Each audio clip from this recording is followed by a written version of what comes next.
Okay, എല്ലാവർക്കും ഫിൻസൈറ്റ്സിൻ്റെ പുതിയൊരു വീഡിയോയിലേക്ക് സ്വാഗതം. ഇന്നത്തെ വീഡിയോയിൽ നമ്മൾ ഡിസ്കസ് ചെയ്യാൻ പോകുന്നത് പ്രോബബ്ലി എല്ലാ ബിഗിനേഴ്സും തെറ്റിക്കുന്ന ഒരു കാര്യമാണ്. അതായത് എങ്ങനെയാണ് പ്രോപ്പറായിട്ട് സപ്പോർട്ടും റെസിസ്റ്റൻസും വരയ്ക്കേണ്ടതെന്ന്. അപ്പോൾ ഞാൻ ഈ സപ്പോർട്ടിൻ്റെ റെസിസ്റ്റൻസിൻ്റെയും ബേസിക്കായിട്ടൊരു വീഡിയോ ഞാൻ മുമ്പ് ചെയ്തിട്ടുണ്ട്. അപ്പോൾ അതിൻ്റെ ലിങ്ക് ഞാനിവിടെ മുകളിൽ കൊടുക്കാം. പക്ഷേ ഇത് പ്രോപ്പറായിട്ട് എങ്ങനെയാണ് വരയ്ക്കേണ്ടത് എന്ന് പലർക്കും അറിയില്ല. അന്നത്തെ വീഡിയോയിൽ ഞാൻ ജസ്റ്റ് ബേസിക് ആയിട്ടൊരു ഐഡിയ ആണ് തന്നത്, അല്ലാതെ ഫുൾ ഇൻഫർമേഷൻ ഈ സപ്പോർട്ട് ആൻഡ് റെസിസ്റ്റൻസിനെ കുറിച്ച് പറഞ്ഞില്ല. കാരണം ബിഗിനേഴ്സിന് അതൊന്നും പറഞ്ഞു കൊടുത്തിട്ട് അവർ കൺഫ്യൂസ് ചെയ്യിപ്പിക്കേണ്ട എന്ന് വെച്ചിട്ടാണത്. അപ്പോൾ ഈ ഒരു വീഡിയോയിൽ പ്രോപ്പറായിട്ട് എങ്ങനെയാണ് ശരിക്കുള്ള true support and resistance identify ചെയ്ത് അതിനെ മാർക്ക് ചെയ്യേണ്ടതെന്നാണ് നമ്മൾ ഇന്നത്തെ വീഡിയോയിൽ പഠിക്കുന്നത്. അപ്പോൾ ഇപ്പം നിങ്ങൾക്ക് മുന്നിൽ കാണാനുള്ളത് ടാറ്റ സ്റ്റീലിൻ്റെ 1 മിനിറ്റ് ടൈം ഫ്രെയിമിൽ ചാർട്ടാണ്. അപ്പോൾ ഇവിടെ നിങ്ങൾക്ക് ഒരു സപ്പോർട്ട് അല്ലെങ്കിൽ റെസിസ്റ്റൻസ് മാർക്ക് ചെയ്യാൻ പറഞ്ഞാൽ നിങ്ങൾ ഏതൊരു പോയിൻ്റാണ് മാർക്ക് ചെയ്യുക?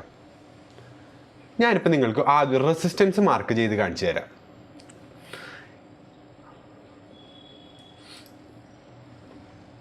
അപ്പോൾ ഇത് കണ്ടില്ലേ, ഇവിടെ പ്രൈസ് റിജക്റ്റ് ചെയ്യുന്നുണ്ട്, ഇവിടെ പ്രൈസ് റിജക്റ്റ് ചെയ്യുന്നുണ്ട്, ഇവിടെ അതുപോലെ ഇവിടെ ഈ 4 സ്ഥലങ്ങളിൽ 5 സ്ഥലങ്ങളിൽ പ്രൈസ് റിജക്റ്റ് ആയിട്ടുണ്ട്. അപ്പോൾ നിങ്ങൾ എങ്ങനെയാണ് ഒരു റെസിസ്റ്റൻസ് ഇവിടെ മാർക്ക് ചെയ്യുക? ഞാൻ മുമ്പത്തെ ആ വീഡിയോയിൽ പണ്ട് ചെയ്ത സപ്പോർട്ട് ആൻഡ് റെസിസ്റ്റൻസിൻ്റെ വീഡിയോയിൽ പറഞ്ഞിട്ടുണ്ട്, എപ്പോഴും ഒരു സപ്പോർട്ടും റെസിസ്റ്റൻസ് എന്ന് പറയുന്നത് ഒരു പർട്ടിക്കുലർ പ്രൈസ് പോയിൻ്റ് അല്ല, ഒരു പർട്ടിക്കുലർ പ്രൈസ് റീജിയനാണ്. അതായത് ഇപ്പോൾ ഈ ഒരു പോയിൻ്റ് ഞാനിവിടെ കഴ്സർ മൗസ് കൊണ്ടുവച്ച് കഴിഞ്ഞാൽ ഇതിപ്പോൾ എത്ര രൂപയിലാണ് നിൽക്കുന്നത്? 367.55. അപ്പം നമ്മൾ പറയും 367.55 റെസിസ്റ്റൻസ് എന്ന്.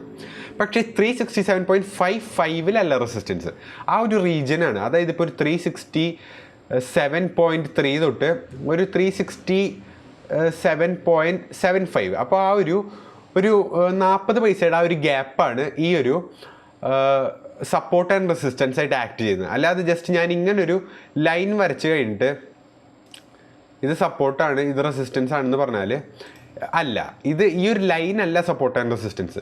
അതിന് പകരമായിട്ട് നമ്മൾ ഇങ്ങനെ ഒരു റീജിയനാണ് വരയ്ക്കുക. അതായത് ഇപ്പോൾ യഥാർത്ഥത്തിൽ ഇങ്ങനെയാണ് ഒരു സപ്പോർട്ട് ആൻഡ് റെസിസ്റ്റൻസ് നമ്മൾ മാർക്ക് ചെയ്യേണ്ടത്. അപ്പോൾ ഈ ഒരു റീജിയനെ നമ്മൾ സപ്പോർട്ട് ആൻഡ് റെസിസ്റ്റൻസ് എന്ന് വിളിക്കും. അല്ലാതെ കറക്റ്റ് ഒരു പ്രൈസ് പോയിൻ്റ് അല്ല സപ്പോർട്ട് ആൻഡ് റെസിസ്റ്റൻസ്. അപ്പോൾ നമ്മൾ ആ ഒരു ഭാഗം ക്ലിയർ ആക്കി ഇപ്പോൾ അല്ലേ. ഒരു റീജിയനാണ് സപ്പോർട്ട് ആൻഡ് റെസിസ്റ്റൻസ്. ഇത് ഞാൻ മുമ്പത്തെ വീഡിയോയിൽ പറഞ്ഞിട്ടുണ്ട്. ഇനിയാണ് നമ്മൾ കുറച്ചുകൂടി ആൾക്കാർ തെറ്റിക്കുന്ന ഒരു ഭാഗത്തിലേക്ക് കടക്കുക.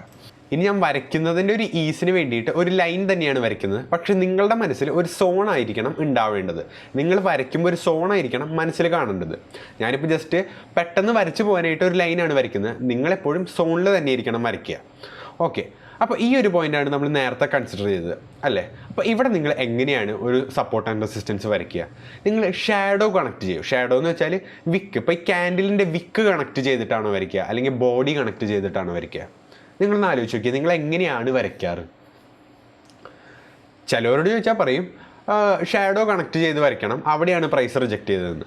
ചിലവരോട് ചോദിച്ചാൽ പറയും ബോഡി കണക്ട് ചെയ്ത് പറയണം, അവിടെയാണ് പ്രൈസ് ക്ലോസ് ചെയ്തത് അല്ലെങ്കിൽ ഓപ്പൺ ചെയ്തതെന്ന്. അതായത് ആ ഒരു പോയിന്റിലാണ് പ്രൈസ് സസ്റ്റെയിൻ ചെയ്യുന്നതെന്ന്. അപ്പോൾ എന്താണ് ഇതിൻ്റെ കറക്റ്റായിട്ടൊരു ആൻസർ? ഇതിൻ്റെ കറക്റ്റായിട്ട് ആൻസർ എന്ന് വെച്ചാൽ നമുക്ക് ബോഡി കണക്ട് ചെയ്യേണ്ടടുത്ത് ബോഡി കണക്ട് ചെയ്തിട്ട് വരയ്ക്കണം, വിക്ക് കണക്ട് ചെയ്യേണ്ടടുത്ത് വിക്ക് കണക്ട് ചെയ്ത് വരയ്ക്കണം. അല്ലാതെ ബോഡി മാത്രമാണ് കണക്ട് ചെയ്ത് വരയ്ക്കേണ്ടത്, അല്ലെങ്കിൽ ഷാഡോ അല്ലെങ്കിൽ വിക്ക് മാത്രമാണ് കണക്ട് ചെയ്ത് വരയ്ക്കേണ്ടത്. അങ്ങനെ ഒരു കോൺസെപ്റ്റ് ഇല്ല. രണ്ടും ചിലപ്പോൾ കണക്ട് ചെയ്ത് ചിലപ്പോൾ ക്യാൻഡിലുകളുടെ ഉള്ളിൽ കൂടെ വരെ വരച്ച് പോകേണ്ട ആവശ്യം വരും, ചിലപ്പോൾ ഒരു ട്രൂ സപ്പോർട്ട് ആൻഡ് റെസിസ്റ്റൻസിനെ ഐഡൻറ്റിഫൈ ചെയ്യാനായിട്ട്. അപ്പോൾ ഈ ഒരു പോയിന്റ് നമുക്ക് നോക്കാം. ഈ ഒരു പോയിന്റിൽ നിങ്ങൾ എവിടെയാണ്? ഞാൻ ഒന്ന് സൂം ചെയ്ത് കാണിച്ചു തരാം. അപ്പോൾ ഇവിടെ നിങ്ങൾ എവിടെയാണ് സപ്പോർട്ട് ആൻഡ് റെസിസ്റ്റൻസ്, അല്ലെങ്കിൽ ഇവിടെ റെസിസ്റ്റൻസ് എവിടെയാണ് മാർക്ക് ചെയ്യുക? പ്രൈസ് ഈ ഒരു പോയിന്റിൽ റിജക്റ്റ് ചെയ്യേണ്ടത്. അപ്പോൾ നിങ്ങൾ ഇവിടെ ഇങ്ങനെയാണോ ലൈൻ വരയ്ക്കുക? ഇവിടെ റിജക്ഷൻ വന്നിട്ടുണ്ട്, അതുപോലെ തന്നെ ഇവിടെ റിജക്ഷൻ വന്നിട്ടുണ്ട്. അപ്പോൾ ഈ ഒരു വിക്ക് ഏകദേശം ഒരു സെയിം പ്രൈസ് റേഞ്ചിലാണ്. അപ്പോൾ നിങ്ങൾ ഇവിടെയാണോ സപ്പോർട്ട് ആൻഡ് റെസിസ്റ്റൻസ് വരയ്ക്കുക? ചിലവർ ഇവിടെ വരയ്ക്കുന്നുണ്ടോ, വേറെ ചിലർ പറയുന്നുണ്ടാവും പക്ഷേ ഇവിടെ പ്രൈസ് വേറെ റിജക്റ്റ് ചെയ്യുന്നുണ്ടെന്ന് പറയുന്നുണ്ട്. അപ്പോൾ ഈ ഒരു റീജിയനിൽ സപ്പോർട്ട് ആൻഡ് റെസിസ്റ്റൻസ് വരയ്ക്കുന്നുണ്ട്. അതായത് 367.45 കണ്ടില്ലേ, ഇവിടെ പ്രൈസ് റിജക്റ്റ് ചെയ്യുന്നുണ്ട്, ഇവിടെ പ്രൈസ് റിജക്റ്റ് ചെയ്യുന്നുണ്ട്, ഇവിടെ പ്രൈസ് റിജക്റ്റ് ആയിട്ടുണ്ട്. അതുപോലെ അപ്പോൾ ഇത് 367.45 എന്ന അല്ലെങ്കിൽ ഒരു 45 തൊട്ട് 50 എന്നൊരു റീജിയനിലാണ് ഇവിടെ നിൽക്കുന്നത്. ചിലർ പറയും ഈ 365.90 അല്ലെങ്കിൽ ഒരു 85 ഈ ഒരു പോയിന്റിലാണ് പ്രൈസ് റിജക്റ്റ് ചെയ്തത്. അപ്പോൾ നിങ്ങളിതിൽ എവിടെയാണ് സപ്പോർട്ട് ആൻഡ് റെസിസ്റ്റൻസ് വരയ്ക്കുക? ഇപ്പോൾ ഇതിനുള്ള ആൻസർ പറയുകയാണെന്നുണ്ടെങ്കിൽ ചിലർ ഇവിടെ വരയ്ക്കുന്നുണ്ടാവും, ചിലർ ഇവിടെ വരയ്ക്കുന്നുണ്ടാവും. ശരിക്കും എവിടെയാണ് വരയ്ക്കേണ്ടതെന്ന് വെച്ചാൽ ഏറ്റവും കൂടുതൽ നമ്മുടെ പ്രൈസ് റിജക്റ്റ് ആയിട്ടുള്ള പോയിന്റ് ഏതാണെന്ന് നിങ്ങൾ നോക്കുക. അവിടെയാണ് നമ്മൾ വരയ്ക്കേണ്ടത്. ചിലപ്പോൾ നിങ്ങൾ ക്യാൻഡിലിൻ്റെ ഉള്ളിൽ കൂടെ വരെ വരച്ച് പോകേണ്ട സിറ്റുവേഷൻസ് വരും. ഇപ്പം ഞാൻ അതിൻ്റെ എക്സാമ്പിൾ ഞാൻ നിങ്ങൾക്ക് കാണിച്ചു തരാം. ഇതാ ഈ ഒരു പോയിന്റ് കണ്ടില്ലേ, ഇവിടെയാണ് ശരിക്കും പറഞ്ഞാൽ ഏറ്റവും കൂടുതൽ നേരം പ്രൈസ് റിജക്റ്റ് ചെയ്തിട്ടുള്ളത്. ഇതാ ഇവിടെ ആദ്യത്തെ റിജക്ഷൻ ഈ ഒരു ഷാഡോയിലാണ്, രണ്ടാമത്തെ റിജക്ഷൻ ഇവിടെ, മൂന്നാമത്തെ റിജക്ഷൻ ഇവിടെ, നാലാമത്തെ റിജക്ഷൻ ഇവിടെ, 5 ഇവിടെ ആണ്. അപ്പോൾ ഈ ഒരു ഭാഗം നമ്മൾ കൺസിഡർ ചെയ്യേണ്ട. അപ്പോൾ ഞാൻ ഇവിടെ ഇങ്ങനെയാണ് ഒരു സപ്പോർട്ട് ആൻഡ് റെസിസ്റ്റൻസ് വരയ്ക്കുക. അപ്പോൾ കുറേ പേര് പറയും ഇതിവിടെ ഇങ്ങനെ ഒരു ഷാഡോ അല്ലെങ്കിൽ ഒരു വിക്ക് തള്ളി നിൽക്കണ്ടല്ലോ, പൊങ്ങി നിൽക്കുന്നുണ്ട്. അതുപോലെ തന്നെ ഈ ഒരു റീജിയനിൽ ഇവിടെ ഇങ്ങനെ ഒരു റീജിയൻ, അതായത് ഇവിടെ ഇങ്ങനെ കുറച്ച് ക്യാൻഡിലുകൾ തള്ളി നിൽക്കുന്നുണ്ട്. അപ്പോൾ നമ്മൾ പറയും ഇതിൻ്റെ മുകളിൽ കയറ്റിയിട്ടല്ലേ വരയ്ക്കേണ്ടത്, അതായത് ഇങ്ങനെയല്ലേ വരയ്ക്കേണ്ടതെന്ന് കുറേ പേര് പറയും. പക്ഷെ അങ്ങനെയല്ല, ഇങ്ങനെ തന്നെയാണ് നമ്മൾ വരയ്ക്കേണ്ടത്. അതായത് ഏറ്റവും കൂടുതൽ നമ്മുടെ പ്രൈസ് റിജക്റ്റ് ആയിട്ടുള്ള ആ പോയിന്റില്ലേ, അവിടെയാണ് നമ്മളെപ്പോഴും സപ്പോർട്ട് ആൻഡ് റെസിസ്റ്റൻസ് വരയ്ക്കേണ്ടത്. അതിന് മുകളിലോട്ട് പോകുന്നതൊക്കെ അതിന് നിങ്ങൾ കൺസിഡർ ചെയ്യേണ്ടത്. ഞാനിപ്പോൾ ഒരു എക്സാമ്പിൾ കാണിച്ചു തരാം. ഇപ്പം ഇത് 1 മിനിറ്റ് ടൈം ഫ്രെയിമിലല്ലേ, ഇത് ഞാൻ മാറ്റിയിട്ടൊരു 3 മിനിറ്റ് ടൈം ഫ്രെയിമിലിടാണ്. ഇതാ ഇതിന് ഞാനൊരു 3 മിനിറ്റ് ടൈം ഫ്രെയിമിൽ ഇടുമ്പോൾ ഇവിടെ നിങ്ങൾക്ക് എന്താണ് കാണാൻ പറ്റുന്നത്? നിങ്ങൾ കണ്ടില്ലേ, ഇവിടെ ഇപ്പോൾ ജസ്റ്റ് ഈ ഒരു ഷാഡോ മാത്രമേ ഉള്ളൂ, ബാക്കിയൊക്കെ ഈ ലൈനിന് താഴെയാണ്. അപ്പോൾ നമ്മൾ വലിയൊരു ടൈം ഫ്രെയിമിലോട്ട് നമ്മൾ കയറ്റിയിട്ടിട്ട് സപ്പോർട്ട് ആൻഡ് റെസിസ്റ്റൻസ് വരയ്ക്കുമ്പോൾ നമുക്ക് കുറേ അധികം നോയ്സിനെ എലിമിനേറ്റ് ചെയ്യാനായിട്ട് സാധിക്കും. അതായത് കുറേ ഫോൾസ് ആയിട്ട് തരുന്ന സിഗ്നൽസിനെ നമുക്ക് അവോയ്ഡ് ചെയ്യാനായിട്ട് ഇങ്ങനെ ഒരു കുറച്ചുകൂടി ഒരു തൊട്ട് മുകളിലുള്ള ഒരു ടൈം ഫ്രെയിമിൽ ഇട്ടാൽ നമുക്ക് പലപ്പോഴായിട്ടും സാധിക്കും. അപ്പോൾ ഞാനിപ്പോൾ ഈ ഒരു ടൈം ഫ്രെയിമിൽ നിന്ന് വീണ്ടും 1 മിനിറ്റിലോട്ട് മാറ്റാം. ഓക്കെ, അപ്പോൾ ഇതാണ് നമ്മൾ മുമ്പ് മാർക്ക് ചെയ്ത സപ്പോർട്ട് ആൻഡ് റെസിസ്റ്റൻസ്. ഇതാണ് ട്രൂ സപ്പോർട്ട് ആൻഡ് റെസിസ്റ്റൻസ് എന്ന് പറയാനായിട്ട് ഞാൻ വേറൊരു കാര്യം കൂടി നിങ്ങൾക്ക് കാണിച്ചു തരാം. ഒരു ഇൻഡിക്കേഷനും കൂടി അല്ലെങ്കിൽ ഒരു പ്രൂഫ് കൂടി നിങ്ങൾക്ക് ഞാൻ കാണിച്ചു തരാം. ഇപ്പോൾ നമ്മളിവിടെ മാർക്ക് ചെയ്തു സപ്പോർട്ട് ആൻഡ് റെസിസ്റ്റൻസ് അല്ലേ.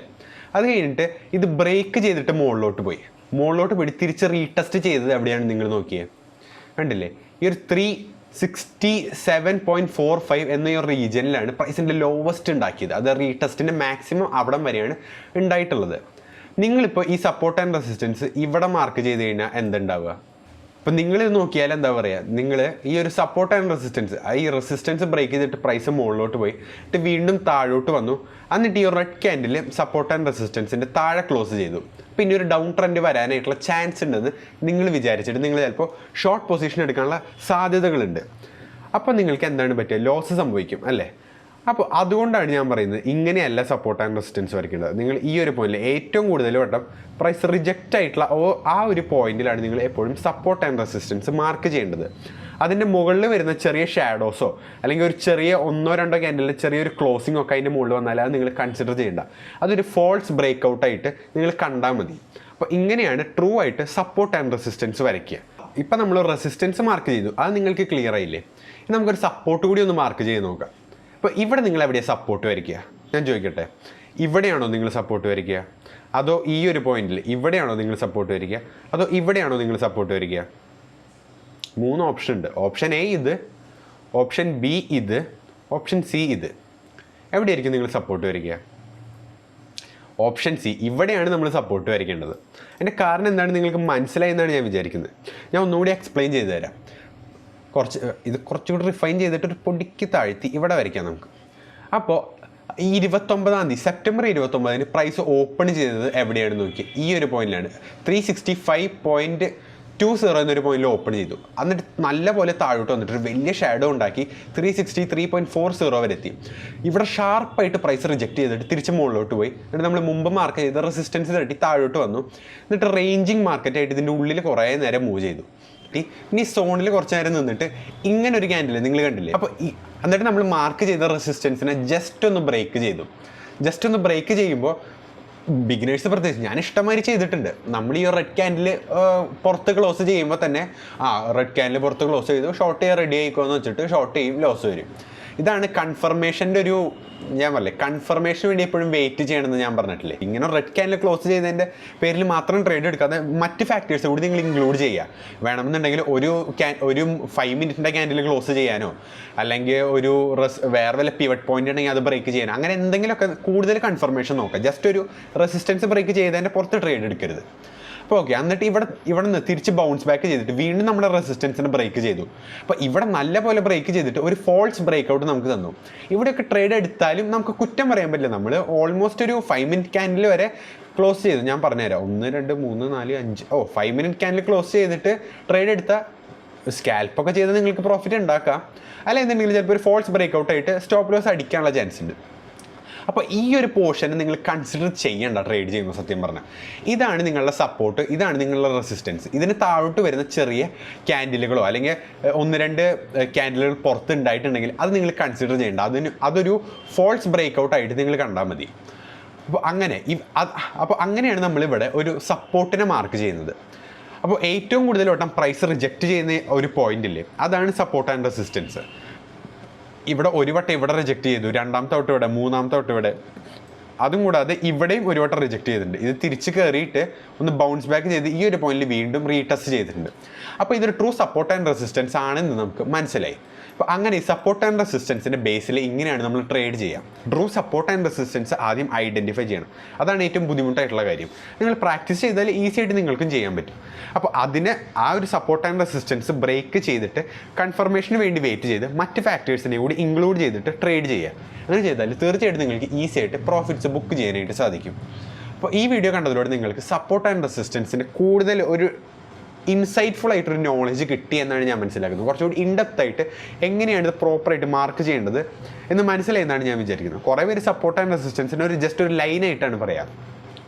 എപ്പോഴും സപ്പോർട്ട് ആൻഡ് റെസിസ്റ്റൻസ് ലൈനല്ല, ഒരു സോണാണെന്ന് മനസ്സിൽ ചിന്തിച്ച് വെച്ചിട്ട് ട്രേഡ് ചെയ്യുക. അപ്പോൾ നിങ്ങൾക്ക് കുറേ അധികം ഫോൾസ് ബ്രേക്ക് ഔട്ടുകളും ഫോൾസ് സിഗ്നലുകളും അവോയ്ഡ് ചെയ്യാനായിട്ട് പറ്റും. അപ്പോൾ ഈ വീഡിയോ നിങ്ങൾക്ക് ഹെൽപ്ഫുൾ ആയെന്നാണ് ഞാൻ വിചാരിക്കുന്നത്. അപ്പോൾ വീഡിയോ ഇഷ്ടപ്പെട്ടാൽ തീർച്ചയായിട്ടും ലൈക്ക് ചെയ്യുക, ചാനൽ സബ്സ്ക്രൈബ് ചെയ്യുക. ഓരോ വീഡിയോസും ഉണ്ടാക്കാൻ ഇഷ്ടമായി ടൈം എടുക്കുന്നുണ്ട്. അപ്പോൾ ലൈക്കും സബ്സ്ക്രൈബും ചെയ്താൽ വളരെയധികം ഹെൽപ്ഫുൾ ആയിരിക്കും. നമുക്കപ്പോൾ ഫിൻസൈറ്റ്സിൻ്റെ പുതിയൊരു വീഡിയോയിൽ കാണാം. അതുവരെ ഗുഡ് ബൈ.